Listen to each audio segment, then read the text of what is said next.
Gitu. Bismillahirrahmanirrahim. Assalamualaikum warahmatullahi wabarakatuh. Waalaikumsalam warahmatullahi wabarakatuh.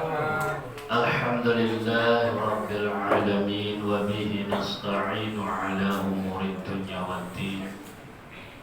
Wa ala alihi wa sahbihi wa man tabi'a sunnatahu wal jama'ah min yaumina hadza ila yaumin nahdah, amma ba'd. Bersyukur pada Allah Subhanahu wa taala, pada malam hari ini Allah telah menghantarkan kesehatan dan umur kita masuk pada hari yang ke-17 di bulan yang mulia, menginjak 18. Semoga Allah Subhanahu wa taala memberikan kesehatan kepada kita, kelembutan kepada hati kita untuk selalu mengisi sisa waktu di bulan yang mulia ini. Amin. Dan harapan kita setelah selesai bulan Ramadan ini, Allah jadikan kita orang-orang bertakwa. Salawat dan salam taubat senantiasa kita sampaikan kepada baginda Rasulullah sallallahu alaihi wasallam. Jamaah maka Allah Subhanahu wa taala, ketahuilah sesungguhnya dalam diri manusia itu ada 3 bagian. Bagian yang pertama terdiri dari jasad, badan kita. Bagian yang kedua yaitu rohani kita, chipnya, kalau badan casingnya. Bagian yang ketiga adalah hawa nafsu kita.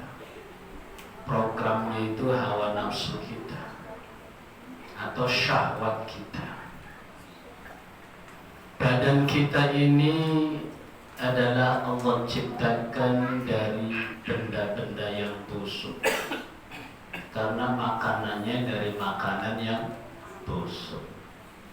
Ada bakwan, ada kolak, ada gado-gado. Ini badan kita. Badan kita butuh itu. Adapun rohani kita tidak membutuhkan kolak, gado-gado.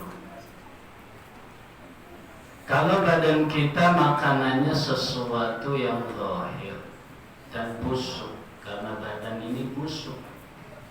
Tapi roh kita tidak busuk. Roh kita tidak mati dan butuh juga makanan. Karena roh itu sifatnya ghaib, maka makanannya juga hal yang ghaib. Apa makanan roh itu? Yaitu ikhlas, sabar, pahala puasa, pahala baca Quran, pahala zikir, pahala berbuat baik. Itu makanan roh. Antara roh dengan badan ini ada MOU. MOU itu apa ya? Kesepakatan. Yujma'u khalquhu fi batni ummi 40 yawman nutfah. Ketika Allah menciptakan, mengumpulkan makhluk kita manusia, hendak menciptakan manusia, dikumpulkan, diciptakan fi batni ummihi 40 yawman nutfah, di dalam perut ibu kita berupa nutfah. 40 yawman, 40 hari berupa nutfah. Tahu nutfah ibu? Yang ketawa terus itu ibu tahu nutfah enggak? Enggak. Ibu tiap hari melihat nutfah itu, tapi enggak tahu. Nutfah itu min sulalatin min tin, dari saripati tanah. Jadi bapaknya minum susu, susunya susu sapi, sapinya dari rumput, makan rumput, rumputnya dari tanah. Bapaknya makan sate, satenya sate kambing, kambingnya makan rumput, rumputnya dari. Bapaknya makan bakwan, bakwannya dari gandum, gandumnya tumbuh dari tanah. Dari saripati tanah itu Allah ciptakan nutfah. Kalau ibu lihat nutfah seliter, lari tunggang langgang. Nutfah sampai seliter, 1 RW itu. Nutfah itu disimpan di perut rahim seorang ibu 40 hari pertama masih encer, masih putih kental. Ini yang kecil nggak usah ngerti. Ibu-ibu aja yang ketawa terus.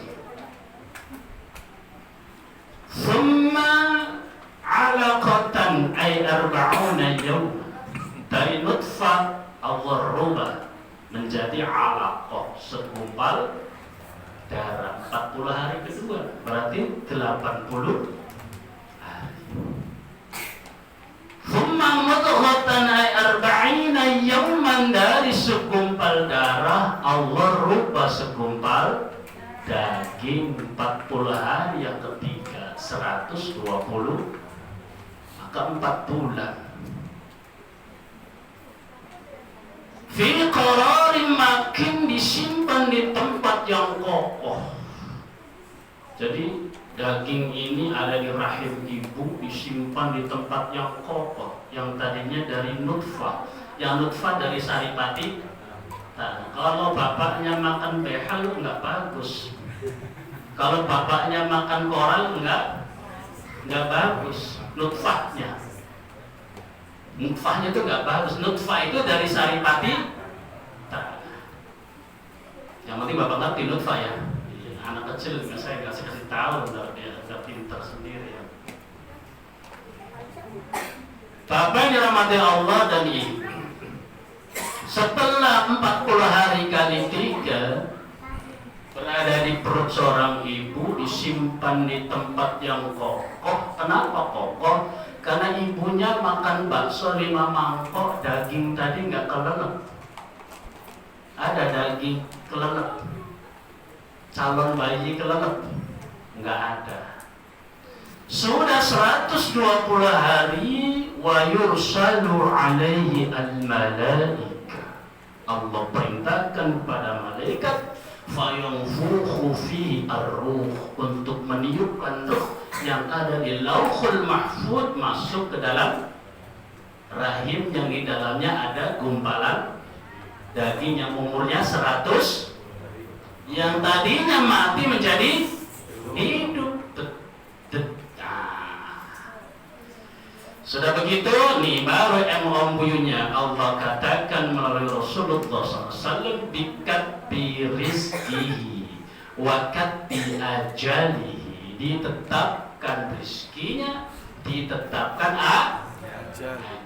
Masuklah roh itu, chipnya ke dalam casing. Maka yang tadinya ini mati hidup. Dan kehebatan Allah Subhanahu wa ta'ala, ketika belum punya mulut maka melalui pusar makannya. Hebat nggak Pak? Emaknya makan genjer, itu makan genjer juga yang di dalamnya. Karena melalui pusar, nggak punya mulut, tangannya belum bisa gerak. Dari zigot, morula, gastrula, embrio, kemudian jadi bayi.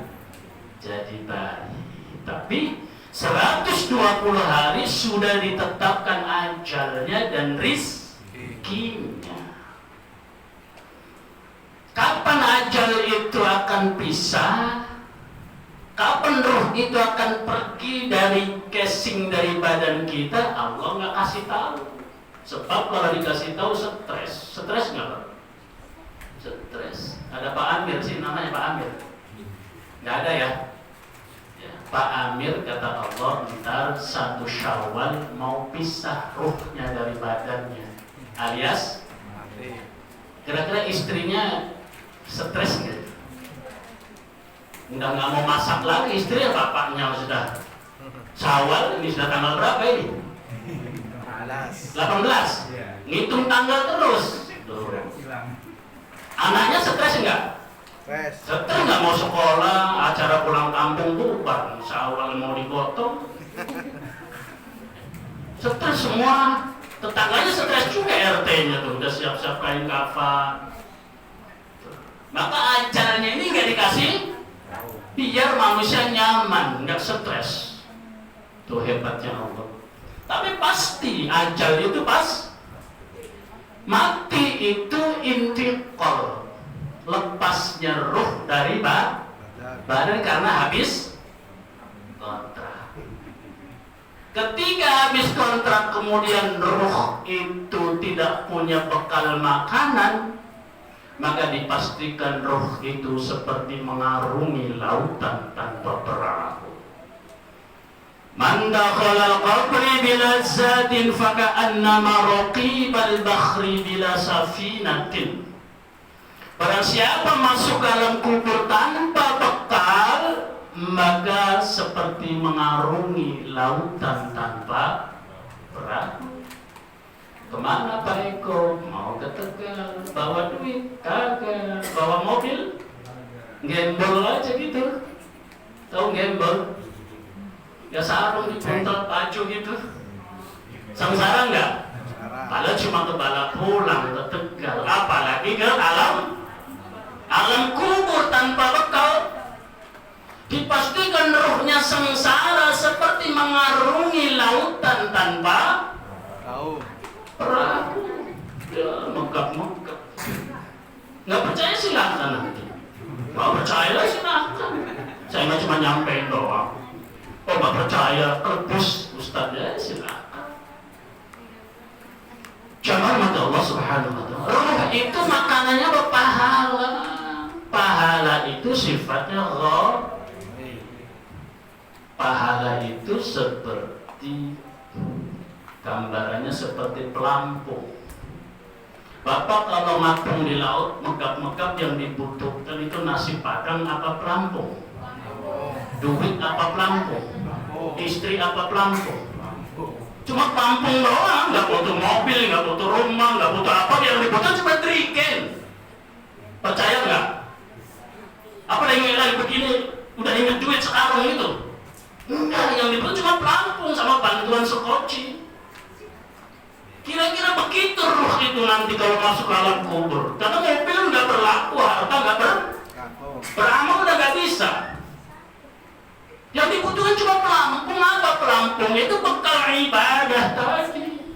Sabar itu makanan ruh. Pernah lihat sabar? Bukan sabar tukang pecel, tukang kredit, bukan sabar. Bentuknya loncong nggak ada yang tahu. Ikhlas bentuknya tahu. Pahala tahu. Pahala. Pernah lihat? Itu hal yang gaib, itu makanan karena rohnya gaib. Maka jangan sampai roh kita sengsara gara-gara roh kita nggak dikasih makan,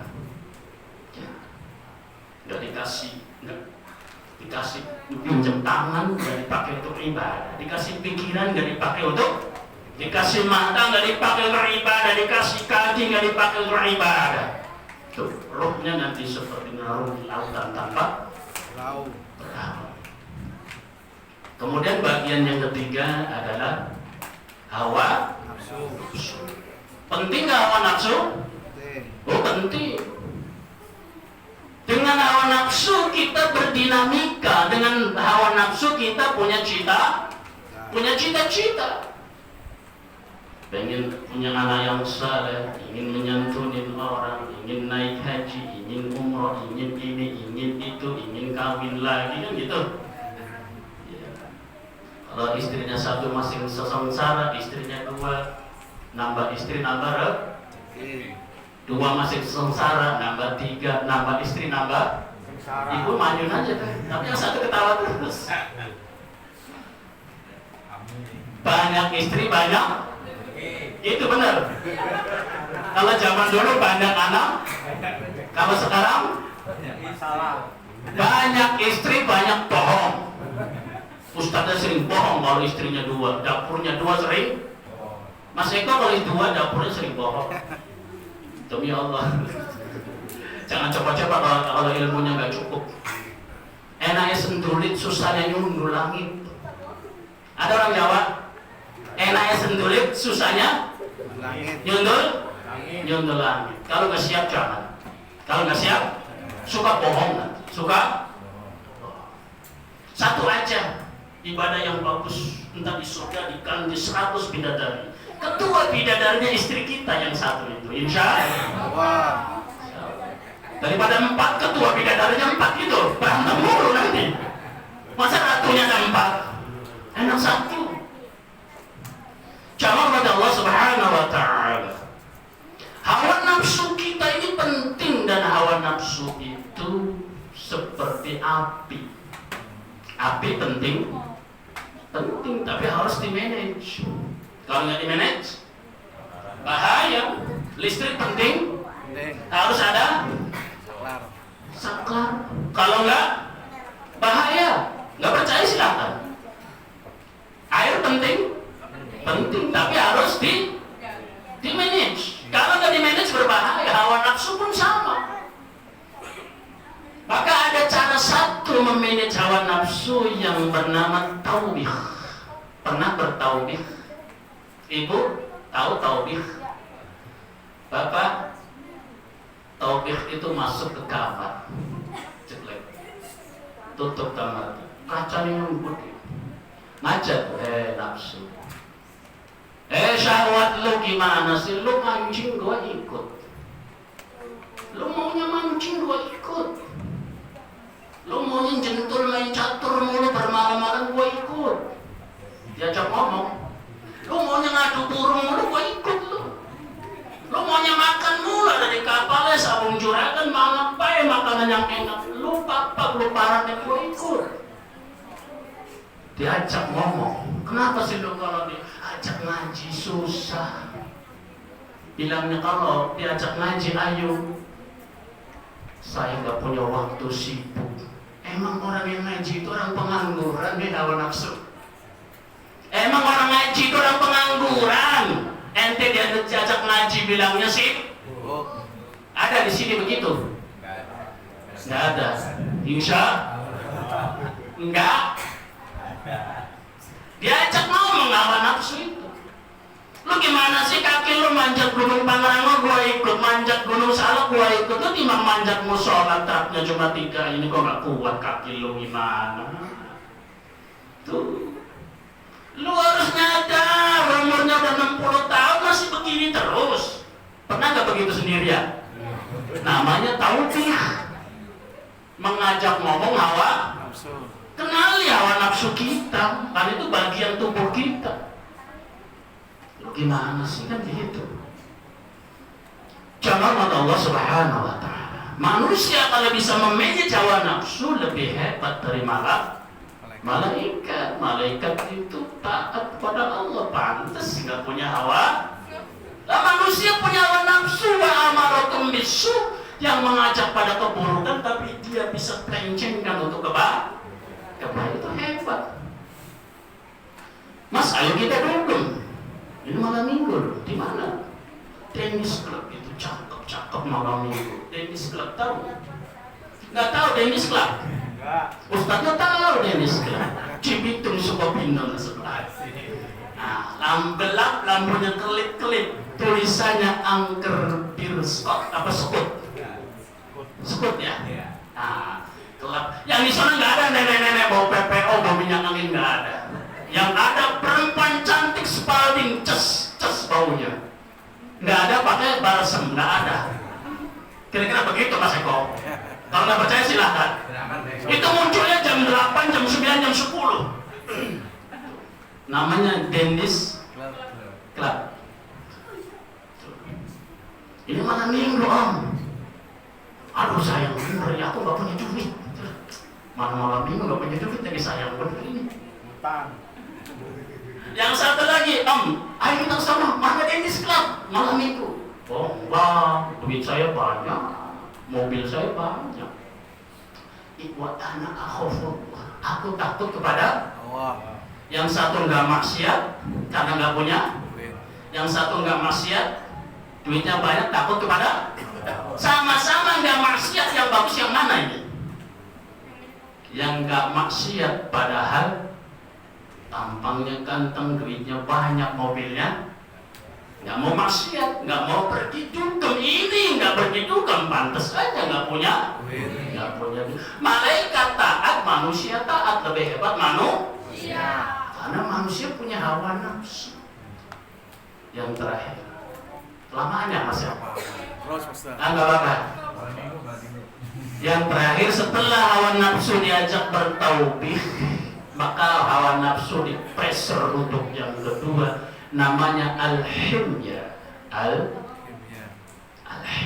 Al-himya itu diajak lapar, dilemahkan aliran darahnya dengan himya, diajak lapar, namanya saum, yaitu puasa. Maka as-saumu junnatun, puasa itu kendali. Bapak punya kuda tanpa kendali gimana? Puasa itu pengendali hawa nafsu. Melemahkan edaran darah, yang dari edaran darah setan itu masuk. Sebab kalau orang puasa itu minimal malas maksiat.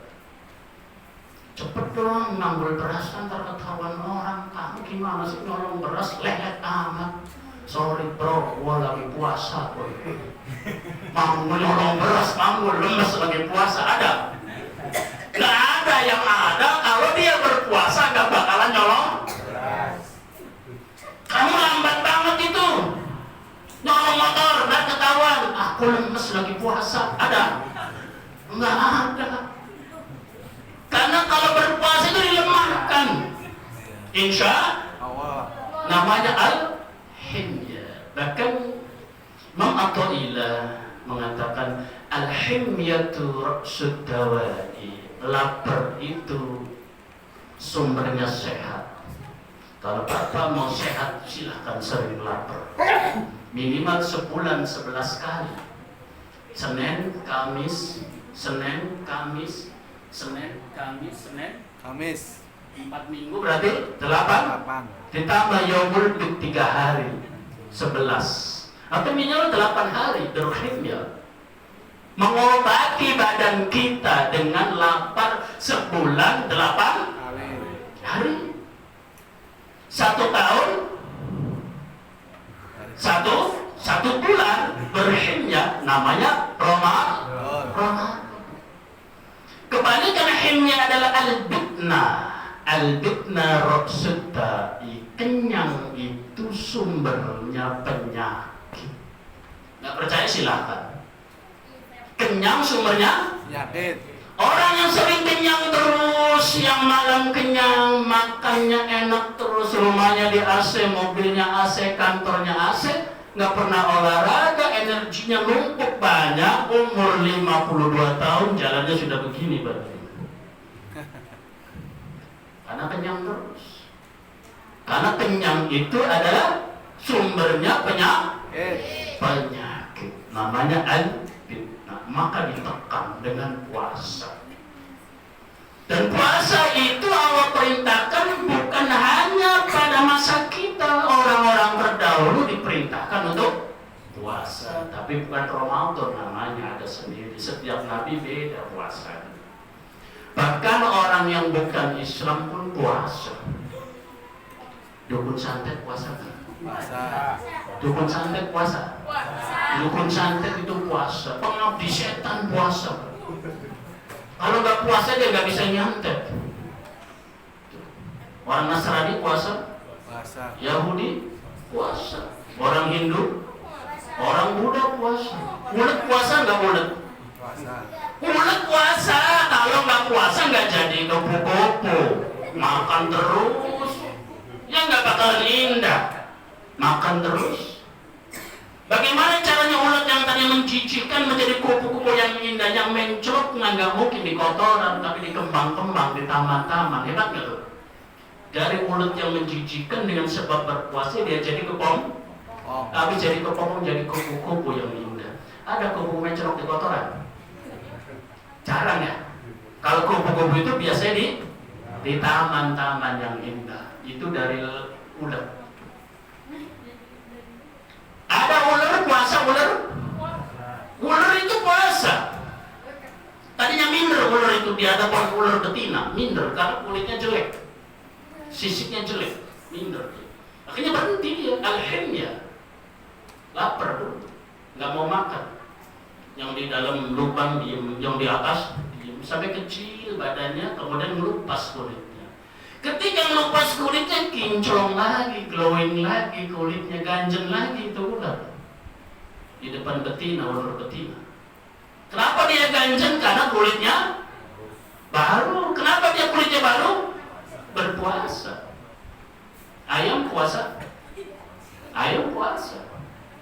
Ketika ayam selesai bertelur, nongkrongin telurnya, dia berpuasa. Kenapa berpuasa? Agar suhunya panas. Kalau ayam ngeram nggak mau puasa, makan terus suhunya nggak panas. Kalau suhunya nggak panas, telurnya nggak. Ayam berpuasa bisa menetas yang tadinya 1 menjadi 15. Ular yang berpuasa tadinya kulitnya busik menjadi kinclong.